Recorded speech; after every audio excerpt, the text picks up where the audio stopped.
और इसीलिए तो नारद जी जब भगवान से रुष्ट हुए और उनको लगा कि मेरा विवाह इन्होंने नहीं होने दिया, नारद जी ने मांगा सौंदर्य जिससे राजकुमारी उनके गले में जयमाल डाल दे। भगवान ने उनको सुंदर के स्थान पर बंदर बना दिया और वह विश्वमोहिनी के रूप में जो भगवान की माया है वो नारद के गले में तो क्या जयमाल डालती, नारद जी जिस दिशा में बैठ गए उधर जाना भी बंद कर दिया। अब नारद जी बार बार उकसा रहे थे कि कब राजकुमारी मेरी ओर आवे और मेरे कंठ में जयमाल डाले। पुनि पुनि मुनि अकुसही अकुलाही देखी दशा हर गण मुस्काही। शंकर जी के दो गण नारद जी के दाएं बाएं बैठे हुए थे और नारद जी की दशा देख करके वे मुस्कुरा रहे थे, व्यंग की हंसी हंसने भी लगे।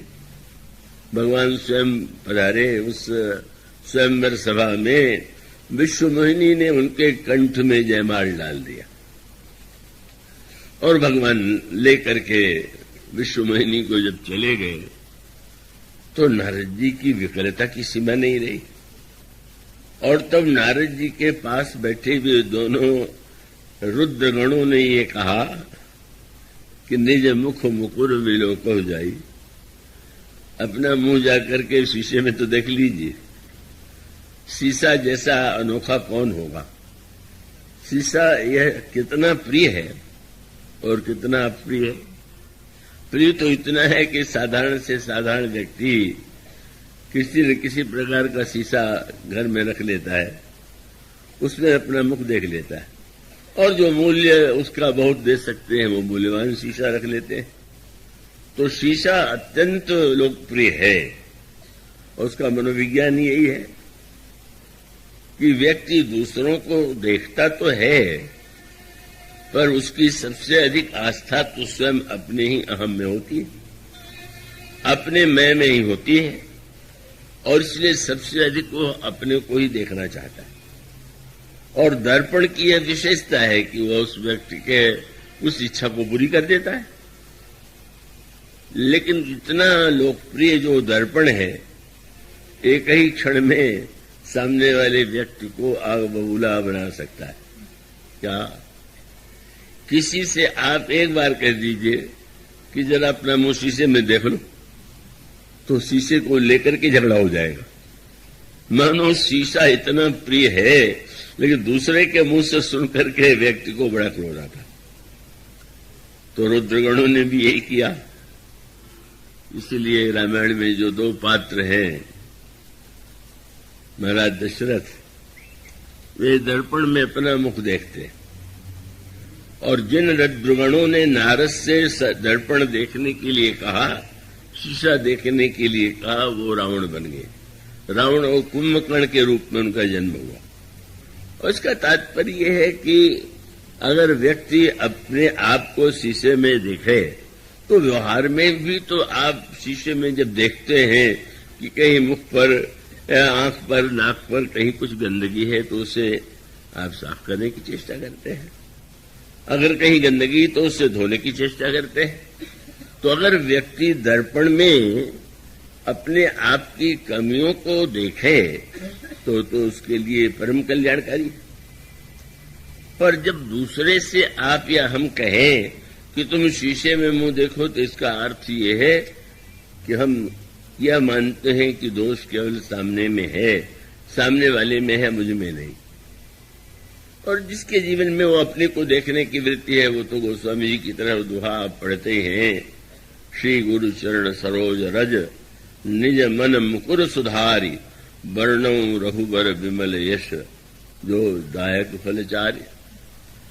या जब गोस्वामी जी प्रारंभ में जो गुरुदेव की वंदना करते हैं वो पंक्तियां तो बड़ी गंभीर और बड़े महत्व की। उसमें गुरुदेव के चरण कमल के धूल की वंदना करते हैं और उस धूल को अनेक अनेक दिशाओं में उसकी महिमा को प्रस्तुत करते हैं। बंदौ गुरु पद पद्म परागा सुरुचि सुभाष सरस अनुरागा। मानो उसमें सुरुचि और अनुराग उत्पन्न करने वाली सुरभि है, सुगंध है। गुरुदेव के चरण का एक स्वरूप यह है।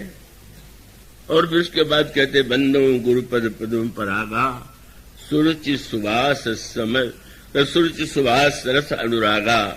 और फिर वे कहते हैं अमृतमयी जड़ी अम्य मूरिमय चूरन चारू और समन सकल भव रुज परिवारू सुकृत संभूतन विमल विभूति मंजुल मंगल मोद प्रसूति।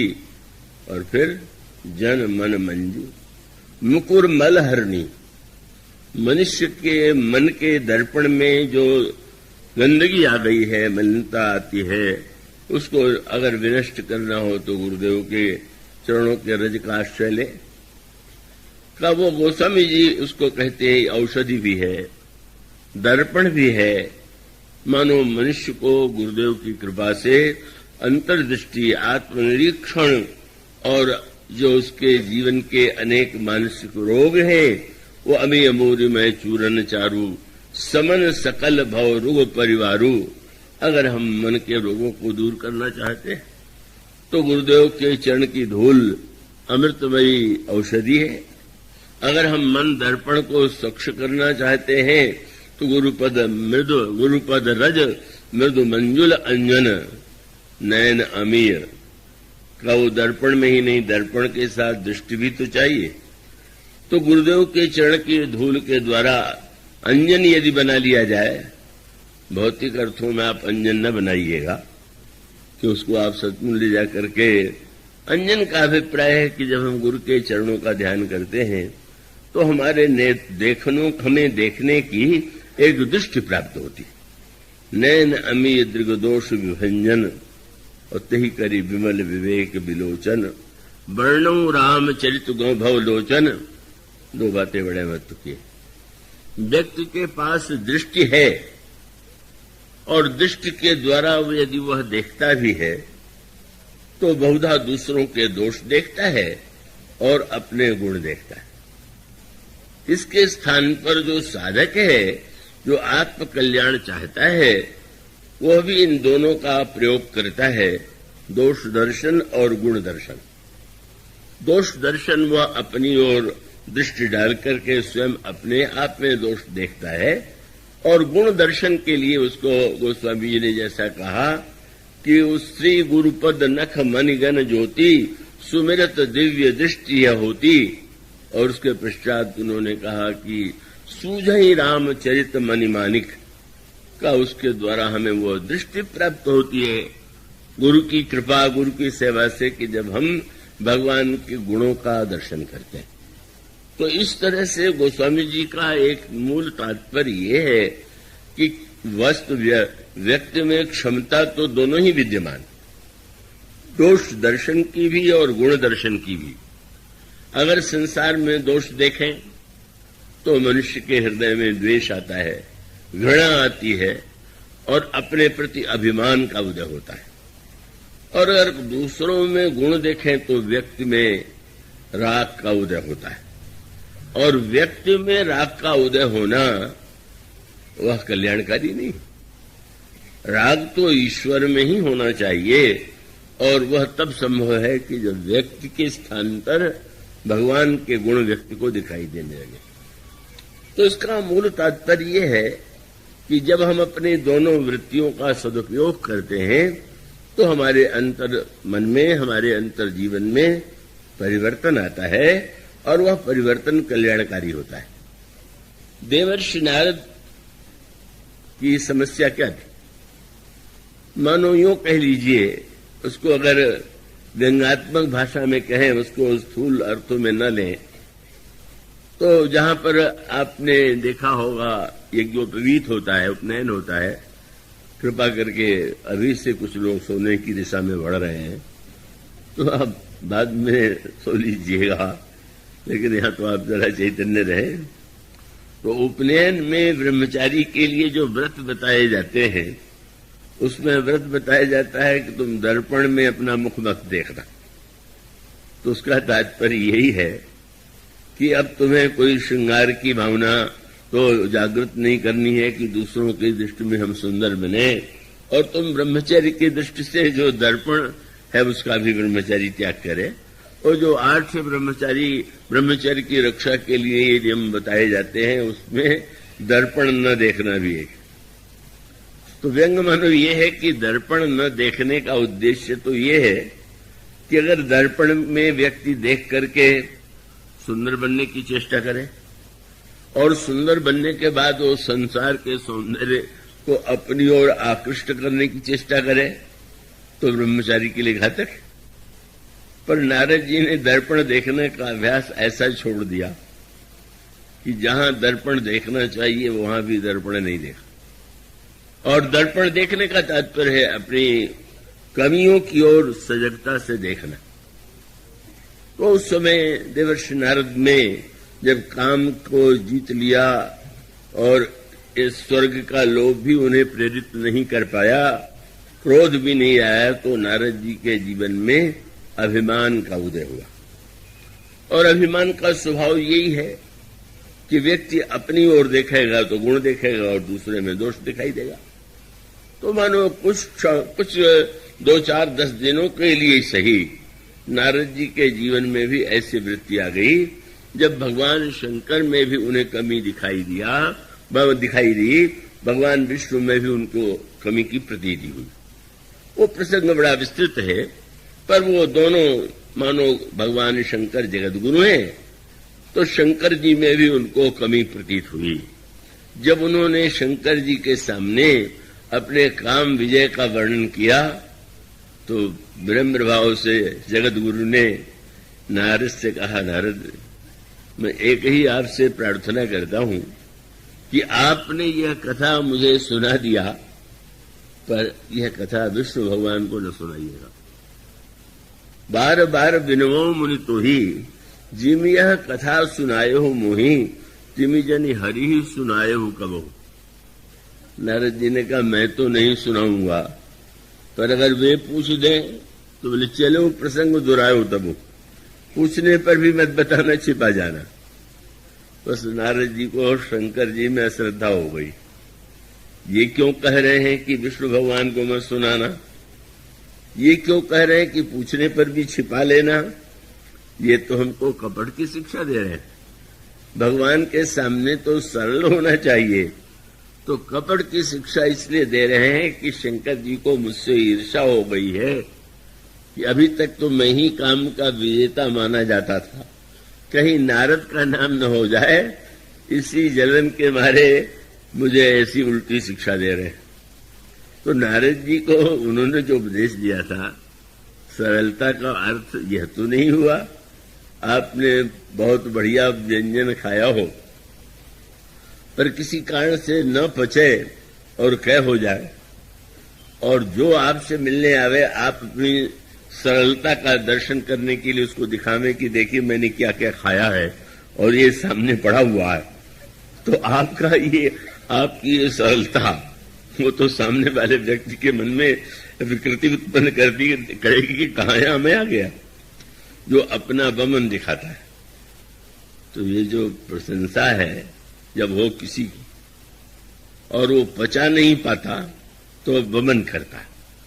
कहे मैंने जब अपनी प्रशंसा सुनने के बाद दूसरे के सामने वो व्यक्ति स्वयं अपनी प्रशंसा करने लगे तो भीतर गया और बाहर निकल आया तो कह हो गई, तो बमन हो गया। तो बमन तो दिखाने योग्य नहीं। मानो संकेत था कि कैलाश पर्वत पर तो आपने बमन कर ही दिया, अब क्षीर सागर में भी बमन न कर दीजिएगा। अब जो सर्वश्रेष्ठ स्थान है और ये कोई और वो भी विचित्र बात है कि आप अपने घर में कह करें तो भी छिपाते हैं और दूसरे के घर में जाकर के वहां पर वमन करने लगे, तो मानो एक स्थिति ऐसी आती है। और उस समय लोग समाज के शिक्षण के लिए नारद जी में इस प्रकार की विकृति आई, और वो जब विकृति आती है तो क्षीर सागर भी जाते, और वहां पर जब देखा भगवान को तो भगवान का रूप तो दिखाई ही देता है आपको। शेष सैया पर सोए हुए हैं, लक्ष्मी जी चरणों की सेवा कर रही हैं। नारद जी ने सोचा अब भाई ये भगवान हैं इनको क्या है, देखो क्या कर रहे हैं, तो पड़े हुए हैं। मैं कहां संसार में भ्रमण करता रहता हूं और सो रहे, पत्नी से पैर दबवा रहे। मन में लगने लगा कि इनमें भी हमारे समान ब्रह्मचर्य त्याग वैराग्य नहीं। और इसीलिए जब नारद की ये दशा भगवान ने देखा तो भगवान ने कहा, उन्होंने कहा महाराज काम ने आक्रमण किया था और वो परास्त हुआ। तो भगवान ने मुस्कुरा करके यही कहा, ब्रह्मचर्य व्रत रत मति धीरा तुम्ही की करई मनोभव पीरा। महाराज आप तो ब्रह्मचारी हैं, मेरे समान तो आप हैं नहीं। मानो ईश्वर में भी दोष दिखाई देने लगा। बल्कि बद्रीनारायण में तो एक अनोखी बात सुनने को मिली कि नर नारायण के रूप में भगवान तपस्या करने क्यों गए। उस गाथा का स्वरूप यही है कि नारद जी ने भगवान से कहा कि आपका ये जो क्षीर सागर का जो रूप है, वैकुंठ का रूप है, वो तो व्यक्ति के जीवन में भोग की प्रेरणा देगा, लोग कैसे पवित्र बनेंगे।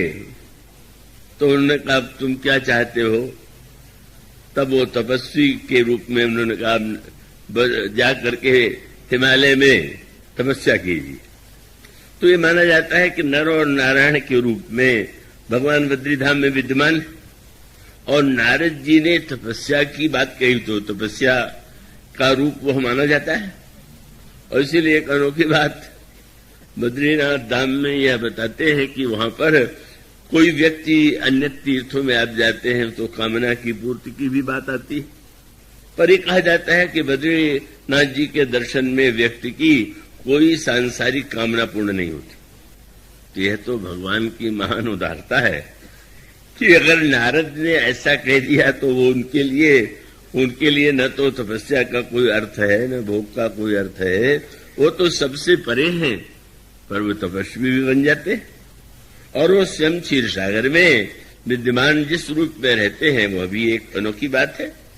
कितने महत्व की बात का एक तो कहा जाता है कि लक्ष्मी अत्यंत चंचला है और कभी एक व्यक्ति के यहां टिकती नहीं। तो गोस्वामी जी ने कहा कि भगवान के चरणों में लक्ष्मी जी को देख करके यह भाव नहीं उदित होना चाहिए कि बड़े भोगी और विषयी पत्नी से चरण सेवा ले रहे। मेरे पत्रिका में उन्होंने कहा यद्यपि परम चपल श्री संतत फिर न रहत कबहूं, पर हरि पद पंकज पाई अचल भई करम बचन मन हूं। वह लक्ष्मी भगवान के चरणों की सेवा करके अपने को धन्य मानती है और वहां उनके जीवन में चंचलता का दर्शन नहीं होता। और इसी प्रकार से भगवान के शेष शैया पर सोने का तात्पर्य यदि भक्ति भावना से लिया जाए तो उसका तात्पर्य तो बड़े महत्व का है।